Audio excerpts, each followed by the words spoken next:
والصلاة والسلام على من بعثه الله رحمة للعالمين نبينا وحبيبنا محمد وعلى آله وصحبه أجمعين ومن تبعهم بإحسان إلى يوم الدين. أما بعد أحبتي في الله، إلهي تبارك وتعالى دنبيada laga galo kuwa ugu waaweyn waxa kamida inaad ilaahay adoomadiisa dhibto, khaasatan kuwa muslimiinta ah ee ilaahay caabudo tabaaraka wa tacaala, ama si toos u dhib ama dhibkooda sabab u noqo. waarin halis allana tabaaraka wa tacaala waa xarimay muharramaadka waaweyn ayuu ku daray, maxaa yeelay waa dulmigana ilaahay naftiisa waa ka xarimay, adoomadiisana waa ka xarimay. in la isdulmiyo, khalqiga la dulmiyo, gaal ha ahaado, muslim ha ahaado, xayawaan ha ahaado, jamaad ha ahaado, ilaahay dulmiga in la dulmiyo cidna ma ogolaanin. dulmigu waa dembi weyn, waxaana ka mid ah inaad dadka dhibto, afkaaga, adinkaaga, maalkaaga, qalinkaaga, maskaxdaada, awooddaada inaad khalqiga ilaahay ku dhibtaay waa jariima, waa dembi aad u culus. khaasatan dadka muslimiinta iyo mu'miniinta ilaahay rumaysanee caabuda way ka sii darantaha halkaa markay gasho, maxaa yeelay waa meel halis. ruuxa halkaa ka biyo cabbayaay wuxuu ka biyo cabbayaa hila halis ah, meel khatar ah. wuxuu daaqayaa daaq halis oo khatar ah, maxaa yeelay dadka mu'miniinta khaasatan ilaahay baa difaacaya, ilaahay baa u taagan difaacooda, sida ilaahay qur-aanka kariimka inoogu sheegay. allah tabaaraka wa tacaala mu'miniinta rag iyo dumarka asagaa u taagan difaacooda. iyagu awliyadii ilaahay waa dadkii ilaahay doortay, waa dadkii hadhiyo habeenba u taagnaa inay caabudaan, u sujuudaan, baryaan, raalli geliyaan. kuwa markaad adiga shaqo ka dhigato meeshaad geli lahayd baa loo baahan yahay. dagaal ilaahay u diyaar garow. nabigeennu sala allahu calayhi waalihi wasalam xadiidulqudsiga wuxuu leeyahay, rabbi tabaaraka wa tacaala wuxuu yidhi, man caada lii waliyan faqad aadantuhu bilxarb. weli ilaahay awliyadayda ka mida ruuxii cadaawad iyo dagaal iyo xumaan u qaadaay ha ku dalagalo dagaalkayga. bal inuu ilaahay iska celin karaa isku dayo. yaa weli ilaahay ah, ilaahay qur-aanku ku qeexay ruux kasta oo mu'min oo muslima ilaahayna ka baqa waa weli ilaahay. laba wadaad iyo dhowr wadaad keliya awliye lama yidhaah. awliyadu waa mu'miniinta ilaahay caabuda, waa awliye ilaahay. ha isku taabanin. haddaad daabato ilaahay baa ka sokeeya tabaaraka wa tacaala, dagaalkiisaad geli. dulmiga aad galaysa iyo khaladka aad galaysana cuquubadiisu keliya in aakhare lagaa goyn doono maaha, way soo degdegi. nabigeennu salawaatu rabbi wasalaamu calayh laba dembi oo uu ku sheegay inay cuquubadoodu adduunka soo hormarto iyadoo aakharana kayd ah ayaa waxaa ka mida baqyiga iyo gardarrada iyo xadgudubka. saas daraaddeed god aadan ka soo bixi karin ha gelin, booraan aadan ka soo bixi karin ha isku tuurin. meel halisa waay, meel halisa waay. ilaahay tabaaraka wa tacaala kama fakan kartid, mana caajisgelin kartid, lamana dagaalami kartid, iskamana celin karaysid. tartiibsoo miskiin baa tahay, addoon baa tahay. khalqiga ilaahay ha dhibin, addoommada ilaahay ha dhibin, afkaaga iyo addinkaaga cesho. allah tabaaraka wa tacaala wuxuu leeyahay qur-aanka kariimka ah, waladiina yu'duuna almu'miniina waalmu'minaati bigayri ma iktasabuu. kuwa mu'miniinta rag iyo dumarka dhibaya, dembi aynan gelin iyo waxaynan kasbaninna ku dhibaya, waxay xambaarsadeen buhtaan, been abuur iyo dembi weyn ayay xambaarsadeen. maalinta qiyaamadana iyagoo xambaarsan bay la imaan doonaan. waxaa ugu daran dhibka dadka loo geysto in lagu been abuurto oo wuxuusan ahayn ruuxa lagu sheego, oo ruuxa been lagu sameeyo korkiisa. waxay ka sii daran tahay beenta aad ku sheegaysay been abuuradka markaad adigu doonayso inaad ku dallacdo, markaad doonayso inaad xoolo ku hesho, markaad doonayso inaad waji ku hesho markaad mushahaar iyo xoolo ku qaadanayso markaasay ka sii daran tahay khalqigii baad dhibi ood ku been abuuran si aad adigu u noolaatood wax u hesho faqad ihtamalu buhtaanan wa ithman mubiina nabigeenna sallallahu alayhi wa alihi wasallam saxaabadiisu weydiiyey ma taqaanaan buu nabigu yidhi sallallahu alayhi wasallam xantu waxay tahay waxay yidhahdeen ilaahay rasuulkiisa garanaya wuxuu nabigu yidhi sallallahu alayhi wasallam xantu waa inaad walaalkaa ku sheegto wuxuu kaanayo wuxuu dhibsanayo wuxuusan raalli ka ahayn waxay yidhahdeen rasuulka ilaah bal ka waran waxaan walaalkay ku sheegaya hadduu yahay waxaan ku sheegay uuba ku sugan yahayba ya ma xamanina waa ku xardhayaa ma xamanina waa ku sheegayaa miya xamba marka nabigu wuxuu sallallahu alayhi wasallam waxaad ku sheegaysaa hadduu yahay waad xamatay hadduusan ahaynna waad ku been abuuratay buu nabigu sallallahu alayhi wasallam been abuuradkaana ka weyn xanta laana waa xan iyo siyaado way waa xan iyo wax ka sheeg oo liba ziyaado wato beeni la socoto waay waa arin halis waxa nabigeena ka sugan sallallahu alayhi wa alihi wasallam sidoo kale inuu yiri ma idin warama adoomada kuwa ugu shar badan kuwa idin ku shar badan ma idin sheega wuxuu nabigu sallallahu alayhi wasallam al-masha'una bin-namima dadka warka kala qaada dadka u kala gudbiya fasaadiya xukuumadaha u geeya wararka beenta ah dadka muxuu ahaayay ku dira naam dadka walaalaha ana kala geeya dhexdooda fasaadiya war xun u kala qaada dadka bariga ah ee fayow een ceeb lahayn ee dambiga lahaynna ciriiriga iyo dhibka u geysta dhibbay la raadsanayaan warbay ka gudbinayaan dhibaatay la rabaan ruuxuna waa fayow yahay dhibaato ma qabo waa bari ee dambi male waa miskiin waxba la hagaajinayaa waxba la karkarinayaa warbaa la ururinayaa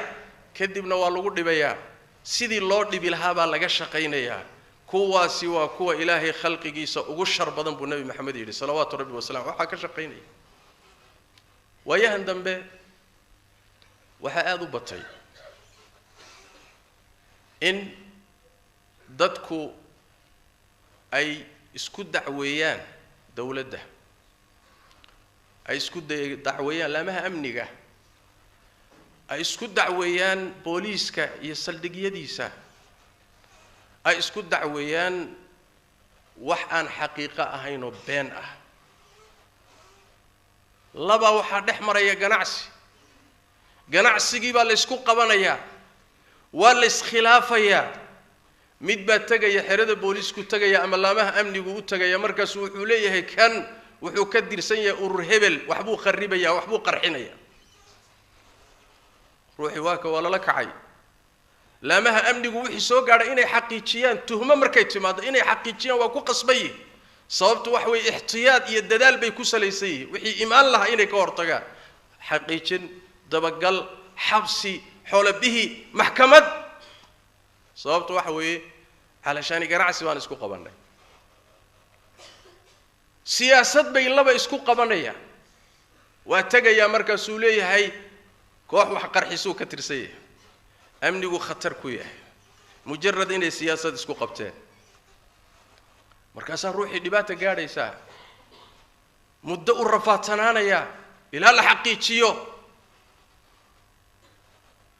mid baaba mushahaar ku qaataba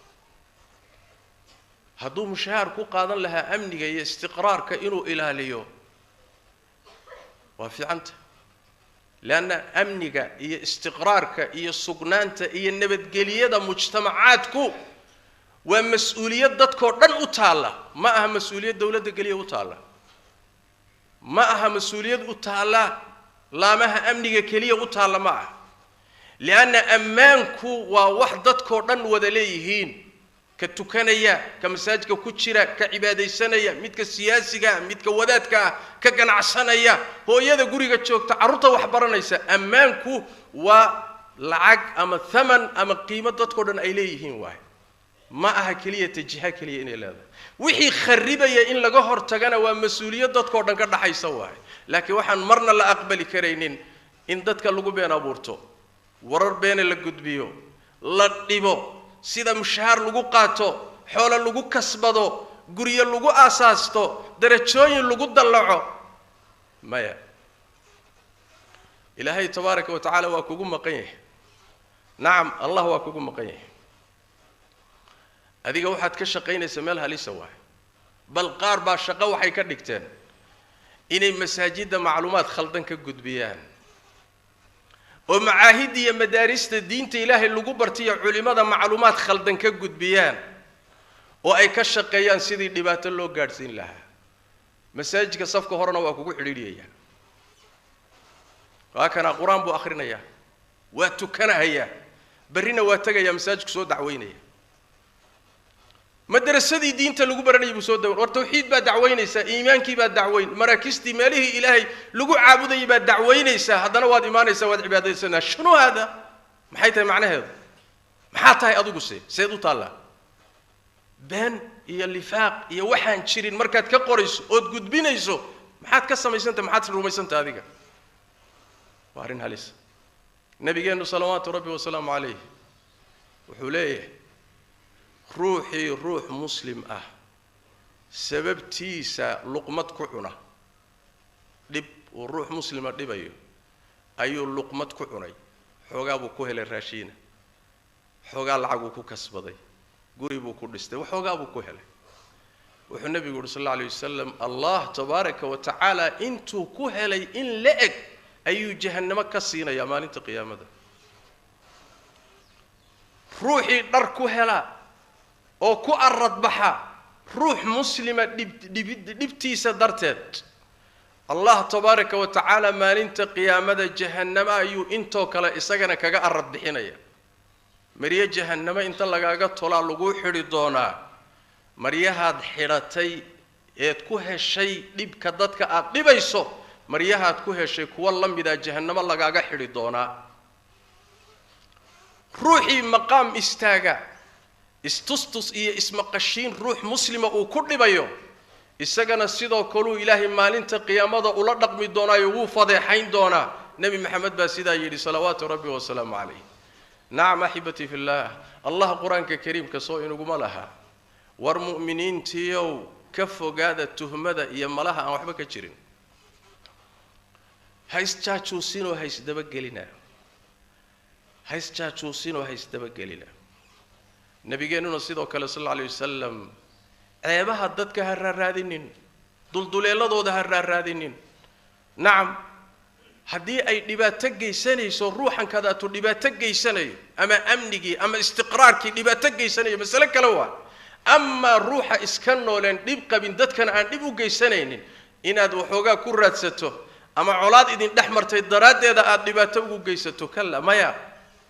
maxaa tahay markaa muumin soo ma tihid soo muslim ma tihid الله قرآن كريم كأوحوا ليه كله إنما يفتري الكذب الذين لا يؤمنون بآيات الله وأولئك هم الكاذبون بين سيد يضبا وحا أبورتا أو سمية أو فلكية ضدك أن إله آيات كيسر رميسنين إيجانا بين على يالبو الله تبارك وتعالى سيد استراد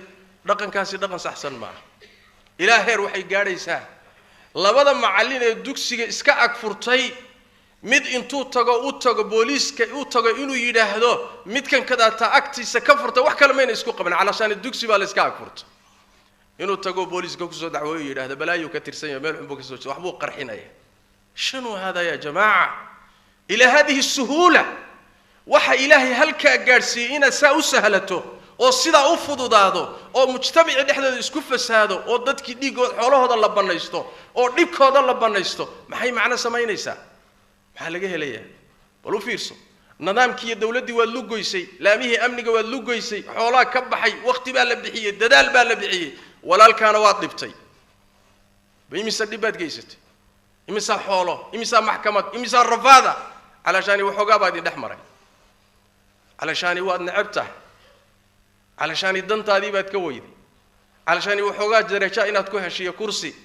علشان مشهار إن قادته علشان واد كشقيستا ورمشوا مال سهلا ما ورا يسكو عيارنا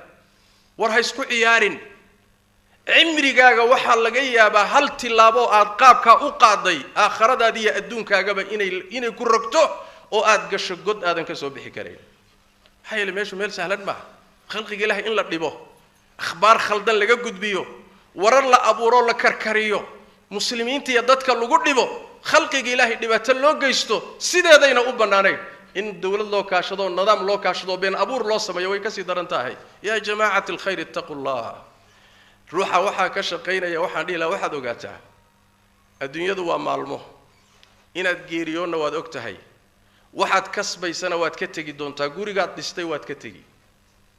xoolaha iyo caruurta aad ka kasabtay waad ka tagi dumarka aad ku guursatay waad ka tagi jagada aad ku gaadhay waad ka dhici qabri baad gali ilaahay baadna hor istaagi tabaaraka wa tacaala maalinkaasad ogaan doontaa waxaad shaqaysatay bal waxay ku tareen iyo waxaad ka heshay ittaqullah war ilaahay ka baqo farsamadan iyo waxani waa meel khalda waa meel xun waa dhaqan xun oo aan qiimo lahayn muslimiin baa ka shaqo galo dad baa ka shaqaysan oo ka noolaaday war ma been baa laga shaqaystaa ma been abuurad baa laga shaqaystaa ma khalqigo la dhibaa laga shaqaystaa ma halkaasa kasab iyo xoolo laga raadiya iimaankaad beeshay iimaankii baa ka tagay meel xun bay wax ka galeen hungurigii baa meel xun ka galay ilaahay arsaaqdaada waa qoray xalaal raadso khalqiga ilaahay dhibkiisana ha ka ganacsan waxna ha ka raadin ittaqullah sallu wa sallimu ala khatamil anbiya'i wal mursalin اللهم صل وسلم وبارك على عبدك ورسولك محمد وعلى آله وصحبه أجمعين وارض اللهم عن الصحابة والتابعين وتابعيهم ومن تبعهم بإحسان إلى يوم الدين اللهم إنا نسألك الهدى والتقى والعفاف والغنى ربنا ظلمنا أنفسنا وإن لم تغفر لنا وترحمنا لنكونن من الخاسرين اللهم يا حي يا قيوم برحمتك نستغيث ردنا إليك ردا جميلا ووفقنا لما تحب وترضى اللهم اغفر للمسلمين والمسلمات والمؤمنين والمؤمنات الأحياء منهم والأموات برحمتك يا أرحم الراحمين وسبحانك اللهم وبحمدك نشهد أن لا إله إلا أنت نستغفرك ونتوب إليك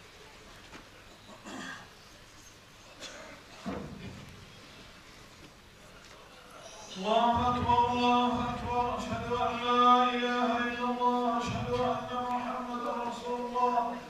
حي على الصلاة حي على الفلاح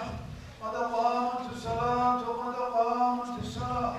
الله أكبر لا